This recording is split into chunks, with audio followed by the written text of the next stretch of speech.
Sobre a história de Eric Hobsbawm. Esse aqui é um livro acadêmico, na verdade, com é, transcrições de palestras ou artigos que o historiador Eric Hobsbawm, que é um historiador marxista bem famoso, eu diria que talvez seja um dos historiadores mais famosos atualmente nos últimos tempos. O Eric Hobsbawm, na verdade, ele morreu em 2012 com 95 anos, e foi um livro que eu achei curioso de ler, embora eu não tenha conseguido absorver tanto dele quanto eu gostaria. Eu vou explicar um pouquinho do porquê, mas antes eu devo falar que esse livro eu li ano passado para aquele meu projeto de tentar ler 100 páginas por dia, e eu não me lembro porque eu escolhi esse livro para ler na época. Eu acho que é por causa que eu tinha pego uns livros de história medieval, eu estava lendo uns livros de história japonesa, e eu peguei esse aqui que é de um historiador que eu gosto. Ele é famoso como é o nome do livro? A Era das Revoluções, a Era do Capital, ele tem uns 5 livros que começam com a Era do. Tem a Era dos Extremos. São livros bem legais que vão falando sobre uh, o início lá do século XIX até chegando em meados do século XX. E que são livros que eu acho bem interessantes e bem fáceis de ler, até para quem não tem muito conhecimento de história. Enquanto esse aqui, ele não é tão fácil de ler quanto os livros que o Eric Hobsbawm escreveu, os livros de história do Eric Hobsbawm, enquanto esse aqui é um livro, como diz, sobre história. E o que acontece? Esse livro aqui, ele não é contando a história de uma época, falando sobre questões históricas e tudo mais. Ele é um livro sobre a prática do fazer história, a prática da historiografia, e com isso, como eu falei, ele tem vários ensaios ou palestras que o Hobsbawm deu em diversos momentos aí da vida dele. Geralmente, a maioria eu acho que é a partir dos anos 80, a partir dos anos 90, alguma coisa assim. E é um livro que, como ele trata muito do fazer história, muitos detalhes que o autor vai colocando aqui são detalhes que eu não consegui aproveitar muito por falta de realmente conhecimento mesmo. Eu só sou um curioso sobre o campo da história, já li uma boa quantidade de livros de história, é, mas essa parte da historiografia, essa questão do como você produzir conhecimento em história, é algo que eu sei muito pouco. Na verdade, eu li um texto sobre historiografia, sobre essa questão de fazer história. Cara, eu tô até me perguntando se eu tô usando o termo historiografia equivocadamente, mas então eu vou preferir usar o fazer história do que historiografia a partir de agora. Mas enfim. E eu cheguei a ler um livro sobre. Historiografia abrange o registro da história, a memória estabelecida pela humanidade, mas também a ciência da história. Então, acho que isso se aplica assim. Mas então, eu li um texto sobre historiografia do Legoff, é um autor importante na área e também um autor com bastante material na área, é, tanto de historiografia quanto de história medieval. Eu tenho um livro dele de história medieval também. E foi um texto que eu não entendi nada. Eu li quando eu estava no jornalismo, que eu peguei uma disciplina com um professor que era da área de história. Adoro aquele professor, Severino, um professor muito legal. E ele estava falando, era uma disciplina optativa, e ele estava falando sobre a história da alimentação. Foi uma disciplina muito interessante, só que esse texto do Legoff que ele passou, eu não consegui entender quase nada. Então, o meu conhecimento aqui de historiografia, quando eu vim ler esse livro do Hobsbawm, era muito pouco. No entanto, ainda foi uma leitura interessante, apesar de boa parte eu ia lendo e não ia conseguindo absorver muito bem. Só que como o Hobsbawm ele vai falando sobre essa questão de fazer história, sobre historiadores nesse meio acadêmico, sobre as dificuldades de estar de estar trabalhando com história, ele vai falando de várias coisas que são interessantes de se ler, várias curiosidades, eu diria, quer dizer, são coisas bem mais profundas do que isso, mas para mim que não tenho conhecimento, o que eu consegui pegar foram várias curiosidades, alguns parágrafos interessantes, alguns momentos que ele fala de coisas que eu consegui entender melhor e que abriram, não, como eu posso dizer, não foi um novo conhecimento que me trouxe, mas novas perguntas a se fazer acerca de alguns assuntos, alguns questionamentos, e de certa forma me ajudou a me guiar em algumas coisas que eu poderia estar estudando para entender mais sobre essa questão de historiografia. Ele fala sobre coisas como, por exemplo, a importância que o marxismo teve para a disciplina da história, e era algo que eu não havia me dado conta ainda, porque geralmente se fala muito do marxismo do ponto de vista político e do ponto de vista econômico. Ele fala muito sobre como a disciplina da história muitas vezes é mal utilizada, até mesmo pelos historiadores, para justificar é, memórias nacionais inventadas e ajudar a promover ideologias políticas nocivas, como ideologias fascistas, que muitas vezes aconteceu isso no passado.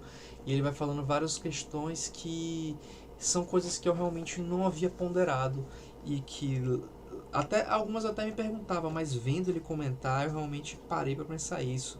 E sobre como ele critica muito também a forma como se tanto pessoas de direita quanto de esquerda e de qualquer espectro político criam mitos pessoais ou mitos voltados para um movimento, e que geralmente são coisas completamente ahistóricas e que ou anacrônicas, e que no entanto eles são martelados e repetidos para tentar reforçar uma ideia de unidade, uma ideia de uma história mítica em que as pessoas possam se referir.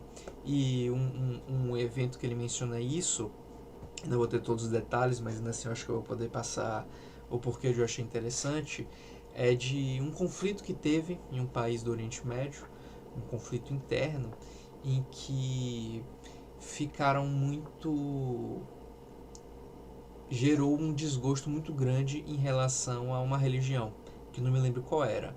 E com isso, o pessoal chegou e disseram, não, esse lugar aqui, esse lugar é dessa religião, dessa cultura, foi criado por tal pessoa, então bora destruir. E destruíram o lugar, e isso foi considerado um ato assim de revolta justificada e tudo mais. E Hobsbawm ele fala, não, mas se você observar a história daquele lugar, ele foi construído muito antes dessa coisa que ia acontecer. Então, esse movimento que fizeram, essa criação que fizeram da história desse lugar para justificar, para criar a ideia de destruí-lo para gerar um sentimento, não tinha uma validade.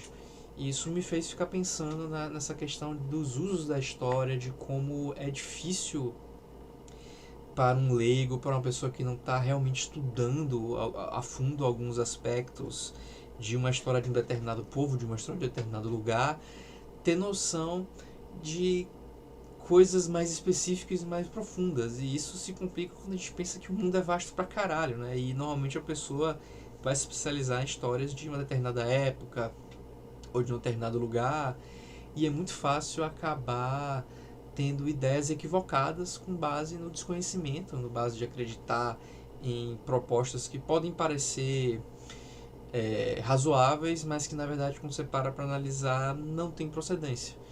E me gerou até bastante angústia quando eu li essas passagens, porque é muita dúvida que eu acabo ficando. E eu gosto sempre de pensar assim, o que aconteceu, o que é verdade, o que aconteceu nessa época, o que realmente aconteceu de fato aqui. E muitas vezes a gente tem dificuldade em observar isso. E é complicado, eu gero assim, como eu falei, eu fico um pouco angustiado.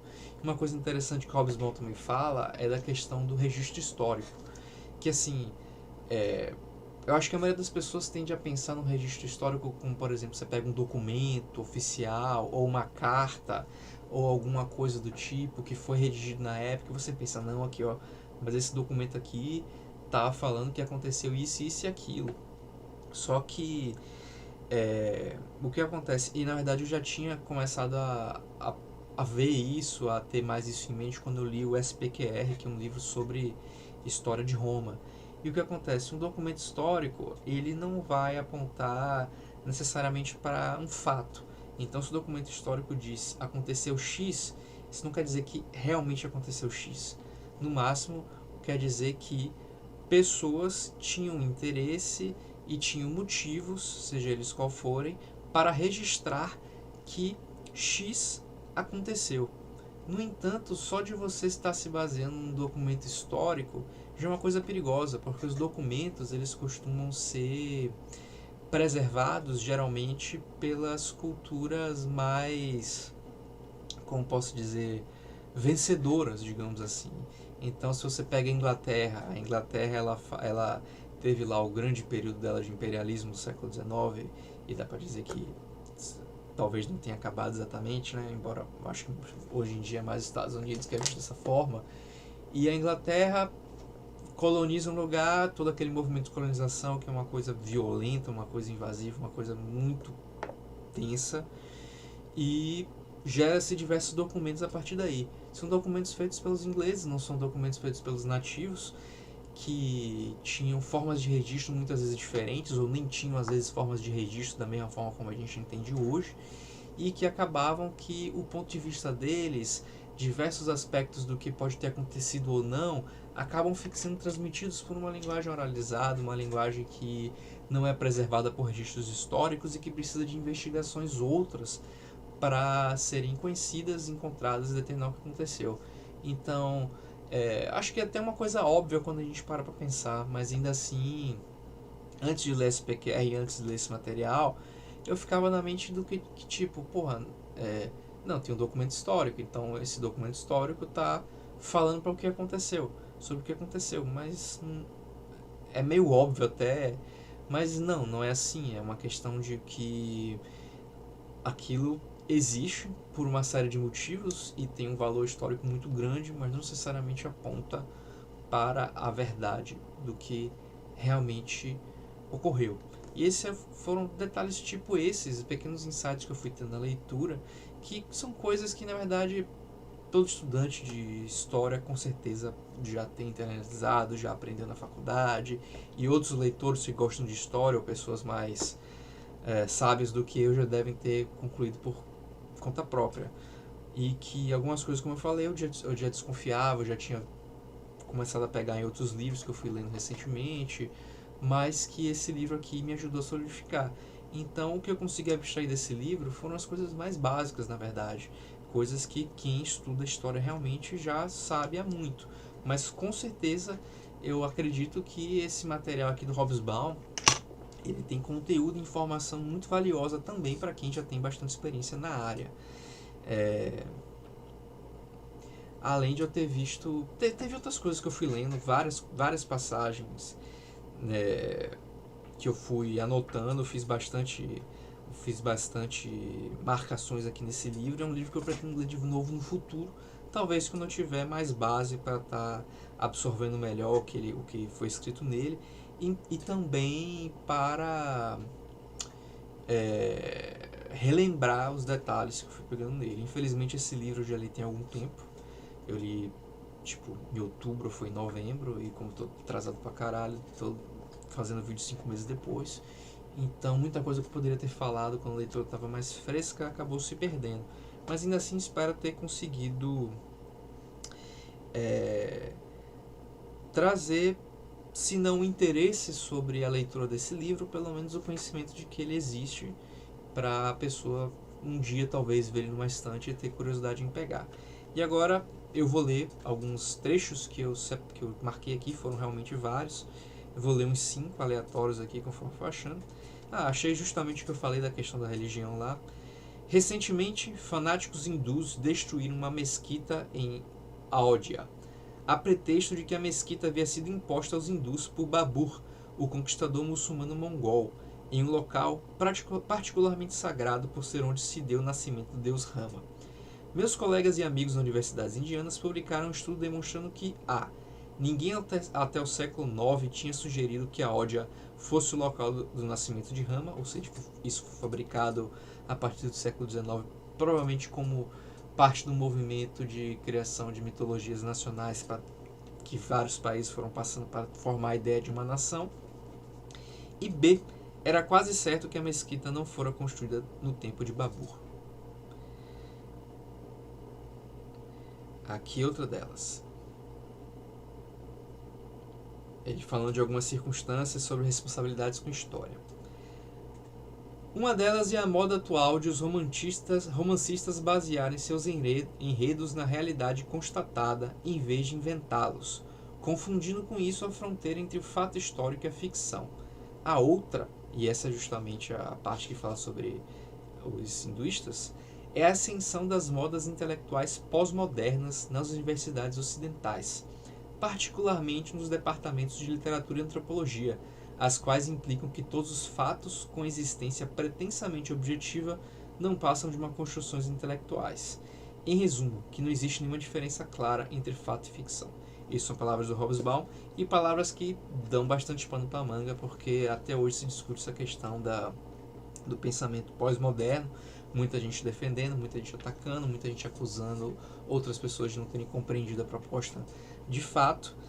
E não sei, eu não estou dizendo que o Hobsbawm está certo, mas como esse debate sempre eu vejo acontecendo, atualmente não tenho visto muito, eu resolvi marcar, e é justamente, segundo Hobsbawm, esse tipo de pensamento pós-moderno que teria levado à destruição da mesquita em Aódia, que segundo ele também não teria nada a ver por questões históricas. Agora, outra questão, essa é sobre nacionalismo. As pessoas procurarão alguém a quem atribuir a culpa por seus fracassos e inseguranças. Isso aqui é muito atual. Os movimentos e ideologias que mais tendem a se beneficiar desse clima não são, pelo menos nessa geração, aqueles que desejam um retorno a alguma versão dos tempos anteriores a 1989, embora atualmente sejam, no Brasil, com um movimento de retorno à ditadura. É mais provável que sejam movimentos inspirados pelo nacionalismo xenófobo e pela intolerância. É sempre mais fácil culpar os de fora. Acontece que no Brasil é as duas coisas, um retorno a uma realidade de antes de 89, e eu acho que talvez isso esteja de certa forma retornando no mundo todo, e a xenofobia e a intolerância. Eu falei que eu ia ler 5, né? Mas eu vou ler algumas outras aqui mais pra frente. Ok, um comentário entre parênteses complicado sobre ele, em que ele estava falando sobre a Grande Depressão, a Alemanha no pós-guerra, questões econômicas, questões políticas e, claro, históricas, em que ele diz: é um comentário complicado. Temos a tendência de esquecer que a Alemanha nazista alcançou um sucesso notável na superação da Grande Depressão. Ele não elabora muito isso, é só um comentário sobre uma coisa que ele estava mencionando anteriormente, mas eu acho interessante de se ler por causa dessa questão de ver que história é uma coisa muito complicada e que o regime fascista foi uma grande desgraça e que, no entanto, foi muito bem sucedido na superação da Grande Depressão, segundo o Hobsbawm. Ele menciona isso depois de falar que tiveram vários países que flertaram com o modelo fascista político justamente por causa dessa questão. Então, supostamente sucesso econômico, teria influenciado outros países a flertarem com esse modelo. Não sei até que ponto isso está certo ou errado, só estou reproduzindo as palavras do autor. Outra coisa, é muito importante que os historiadores se lembrem de suas responsabilidades, que é, acima de tudo, a de se isentar das paixões da ideologia política, mesmo se as sentirmos. Afinal de contas, também somos seres humanos. E assim, o Hobsbawm não está pregando aqui a todo mundo ser isentão, porque na verdade ele tinha propostas políticas bem definidas. Ele é de esquerda, ele é marxista, ele é um historiador marxista, e aqui ele está comentando sobre considera ser importante que no fazer história o historiador se isente de suas paixões a estar analisando as coisas. No entanto, ele coloca também, ele fala dos benefícios da ideologia na academia e no fazer história, na historiografia. Quando ele fala que, por exemplo, alguns elementos, alguns aspectos, eles muito provavelmente vão interessar mais a pessoas de certas ideologias, e que se por um lado, a pessoa talvez tenha vieses, por outro, aquelas coisas talvez não fossem exploradas, não fosse iniciado um estudo e um interesse em um determinado campo, ou então o avanço dos estudos nesse campo, se a pessoa não tivesse aquela ideologia política. Então ele não está vilanizando a ideologia política e ele estaria sendo estúpido em fazer isso. Não é o que ele está dizendo aqui. Mas é um comentário que eu achei interessante de se ler. Aqui, ó, esse aqui é um comentário que eu achei foda dele. Ele fala sobre para quem se faz a história.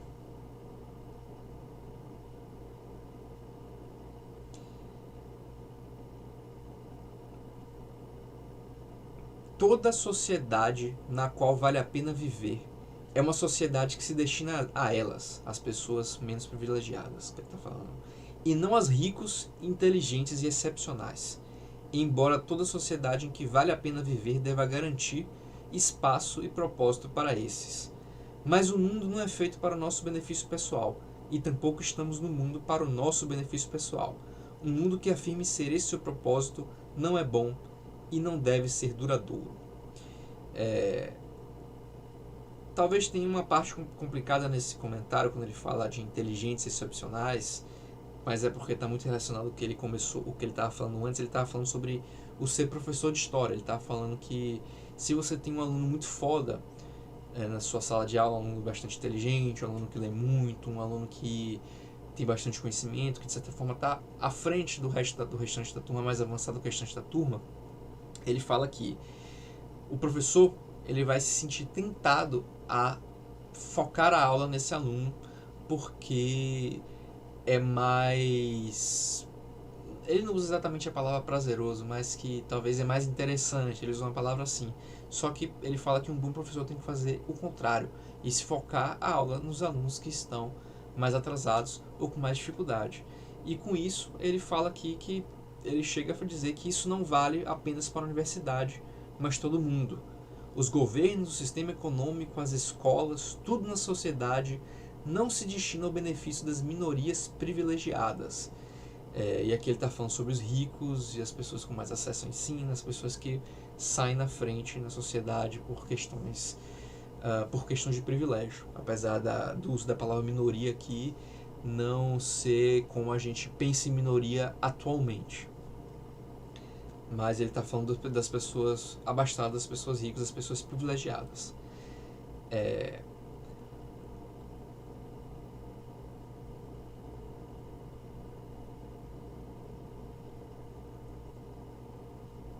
Aí ele fala que as coisas precisam ser feitas para as pessoas que ao longo da história, fora de seu bairro, apenas têm entrado para a história como indivíduos nos registros de nascimento, casamento e morte. Ou seja, as pessoas que acabam não sendo os grandes nomes que figuram nos anais da história, como gente que teve grande influência, que teve grandes conquistas e que nos livros acabam sendo registrados, não são registrados apenas como seus documentos de burocracia governamental, e que completa que toda sociedade na qual vale a pena viver é uma sociedade que se destina a essas pessoas, e que essa é uma frase que eu concordo muito. Então vou ficando por aqui, que eu acho que esse é um bom final para esse livro, embora eu tenha feito várias outras anotações interessantes. Eu acho que já falei demais. Eu achei que esse vídeo ia ficar com 5 minutos, mas eu acabei falando bastante. Então vou ficando por aqui. Espero que tenham gostado desse meu vídeo e até a próxima.